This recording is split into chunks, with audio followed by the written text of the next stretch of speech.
সঙ্গের মুখ্য উদ্দেশ্য আত্ম উন্নতি করানোই ছিল গুরুদেবের মূল লক্ষ্য। তাই তিনি যে দারিদ্রতার কথা বলছেন, এই দারিদ্রতা চাল ডালের ডাল ভাতের পরিবর্তে পনির ভাতের কথা বলেননি, সেই দারিদ্রের কথা বলেননি তিনি।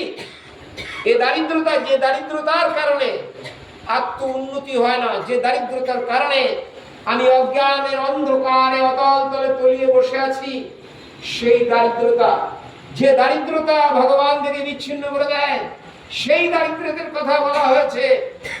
সেই দারিদ্রতাকে দূর করবার জন্য পরমানন্দ গুরুদেব সর্বতভাবে আমাদের কৃপা করেছেন, করুণা করেছেন। আর সৎ পথে চললে অন্ন বস্ত্র জল তার যেটুকু দরকার তিনি জোগাড় করে দেন। এটা তার কাছে চাইতে হবে না।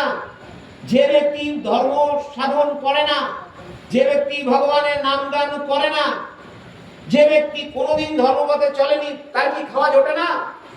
সে কি গাড়ি চড়ে না? সে কি ঘরদূর বানায় না? নিশ্চয়ই বানায়।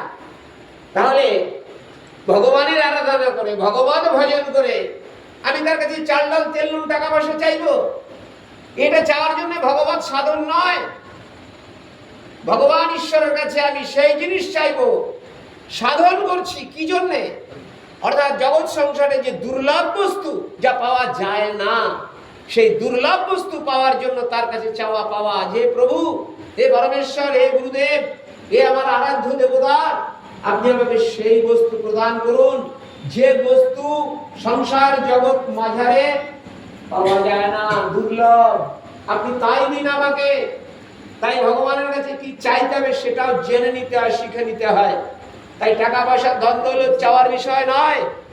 ভগবানের কাছে চাইবো সেই বস্তু, যে বস্তু আমি সংসার মধ্যে পাচ্ছি না, যে বস্তু পেলে আমি আত্ম উন্নতির মাধ্যমে পরমাত্ম তত্ত্বের সঙ্গে সম্বন্ধযুক্ত হতে পারবো, তার আত্মস্বরূপে দর্শন ঘটবে, সেই বস্তু চাই। আর সেই বস্তু যতক্ষণ আমি পাচ্ছি না, আমি দরিদ্র। তাই আমার সেই দারিদ্রতা দূর করবার জন্যই আমি আমার আরাধ্য দেবতার কাছে প্রার্থনা। আর সেই প্রার্থনা করতে গিয়ে আমার পরমারাধ্য গুরুদেব আপনি আচরণ ধর্ম করে শিখাও, তিনি নিজের জীবন দিয়ে পালনের মধ্য দিয়ে আমাদেরকে সেই শিক্ষা দিয়েছেন যে আমিও যেভাবে পথ অনুসরণ করেছি, তোমরাও সেই পথ অনুসরণ করো, করে তোমরা নিজেদের আত্ম উন্নতি সাধন করো। যে উন্নতি সাধনের মধ্য দিয়ে তোমরা তোমাদের স্বরূপকে জানতে পারো, চিনতে পারো, বুঝতে পারো।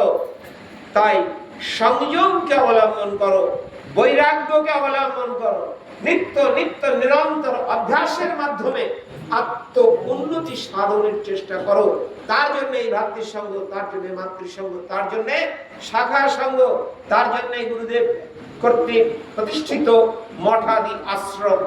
সুতরাং আমাদের সংকল্প কি হওয়া উচিত সেটা আমাদের বুঝে নেওয়া উচিত গুরু কথা অনুসারে।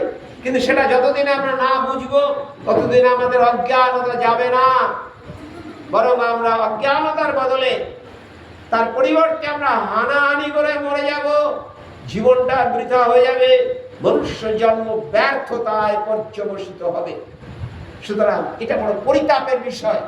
তাই যাতে না হয় তার জন্যই পরমারাধ্য গুরুদেব তিনি আমাদের এই শ্রীগুরুর সঙ্গ প্রবর্তন করে আমাদের আত্মোন্নতির পথ করে দিয়েছেন।